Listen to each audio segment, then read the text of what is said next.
Hey guys, welcome back to the channel. It's been a while since the last video, so just a quick recap on how life's going right now. Can't complain. Job's going great.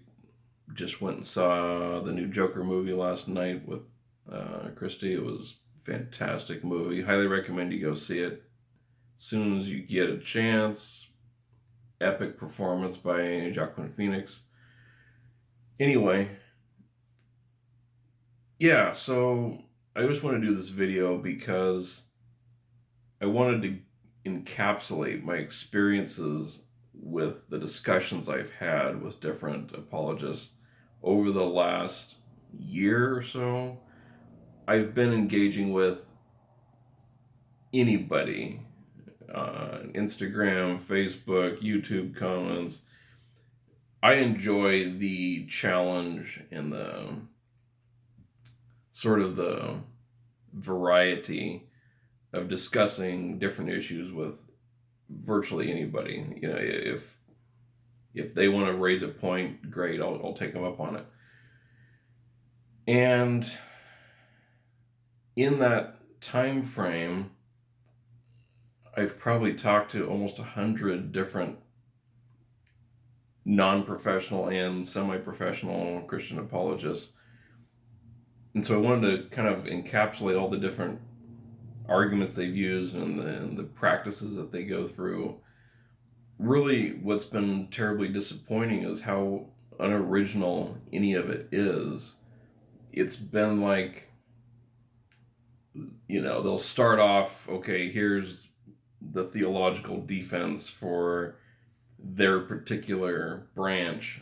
You know, hey, you know, I had this long discussion with a fairly hardcore Pentecostal just recently, and it was very interesting because, you know, I would present counter arguments, and it wouldn't go anywhere. Like, I think the biggest issue right now with anybody is it's extremely difficult to get any individual to ever admit they're wrong.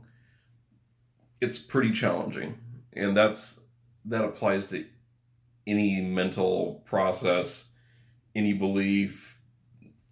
Everyone does that. You know, I think, you know, this particular concept, we should put in roundabouts instead of stoplights.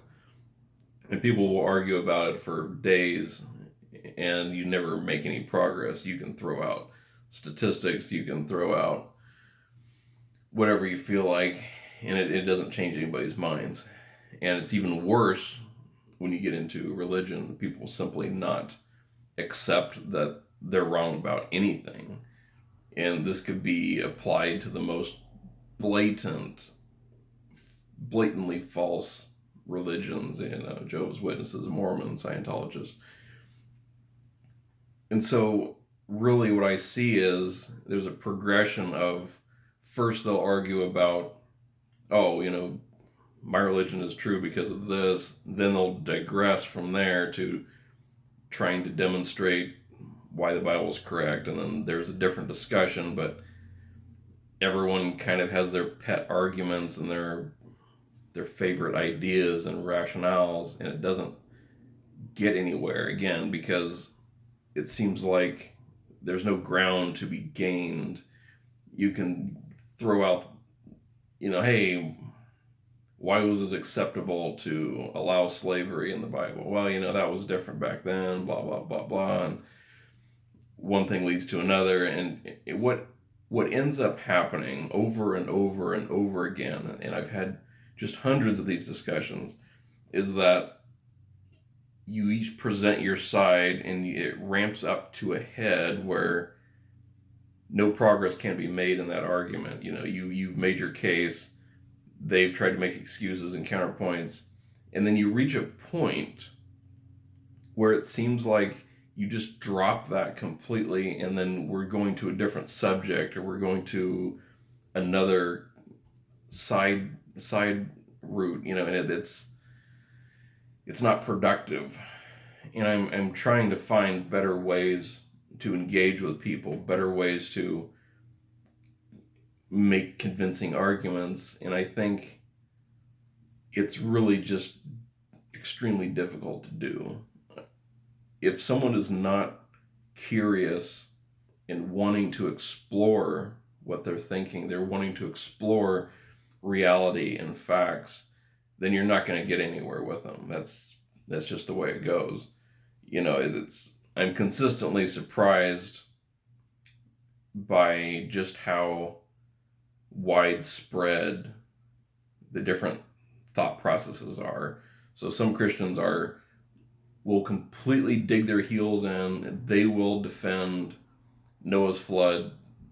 Like, that's the hill they're going to die on. They will accept no arguments. They will accept no facts, saying that it's a myth or folklore. There was no evidence to support it.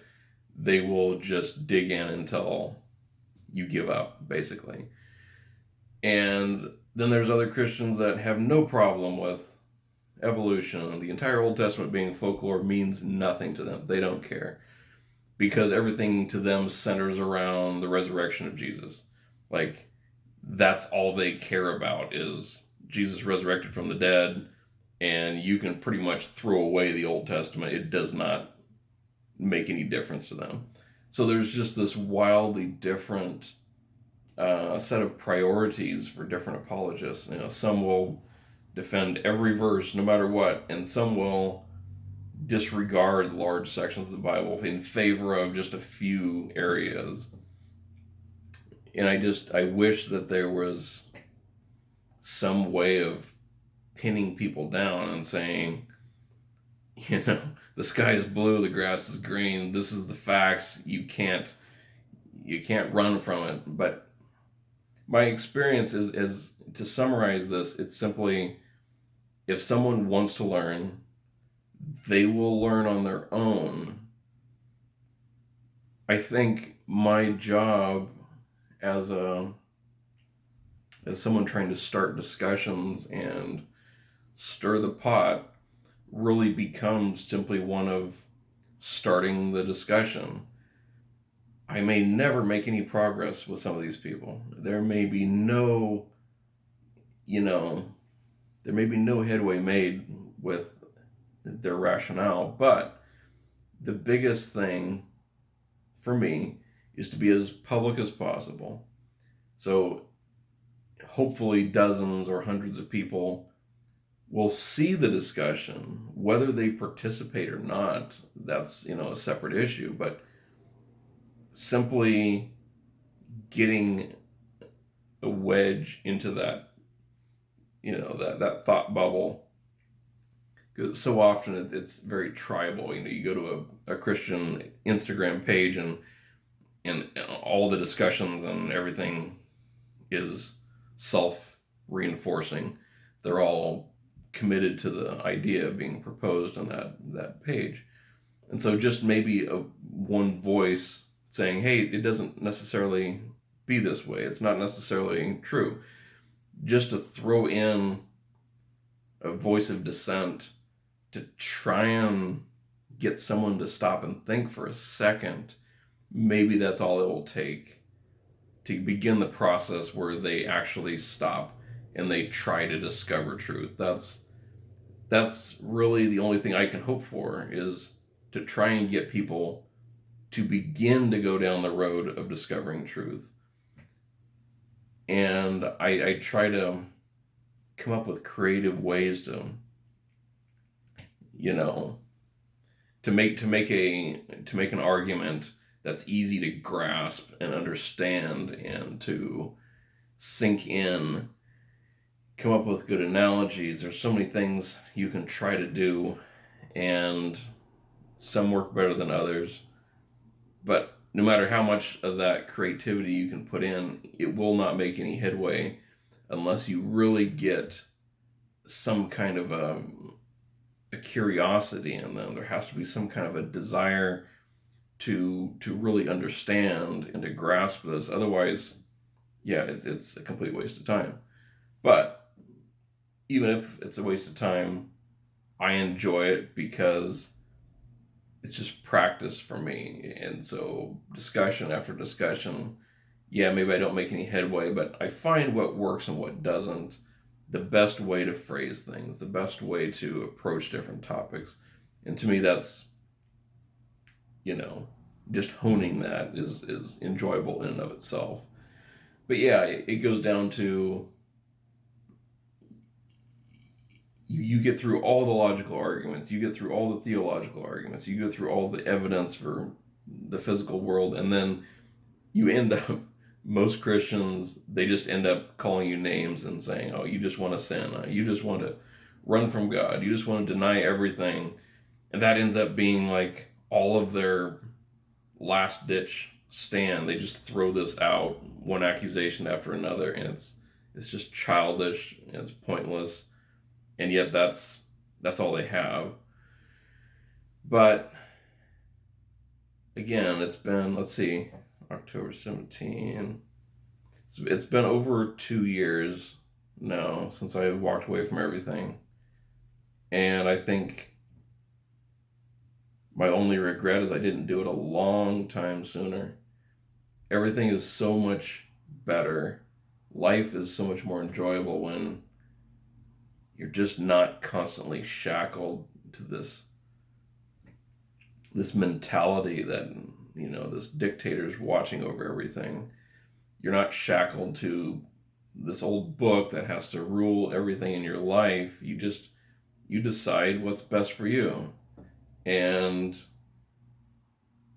all their predictions, all their doomsaying is just, it's useless, it's pointless, doesn't help anything. And I have no regrets. This is the best decision I ever made in my life, was getting out of that religion. And the more I have discussions with people, the more I see just how thin of a veneer of reason that they have. The average Christian just has no good reasons for what they do. The most silly and pathetic excuses you can imagine, and I'm very sad that these people are stuck in this, but that's why I do what I do. I try and reach them as best I can with what little I have, and I enjoy it. So, hey, there you go. Quick recap. Life is good. No complaints.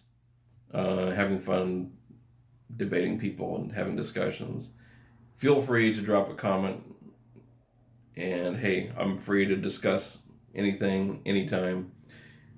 Check out my Teespring page. If you search Teespring Pentecostal, starting a new line of clothing that is all anti-UPC, anti-Pentecostal. I'm just having so much fun designing the graphics and the shirts, and it's a lot of fun.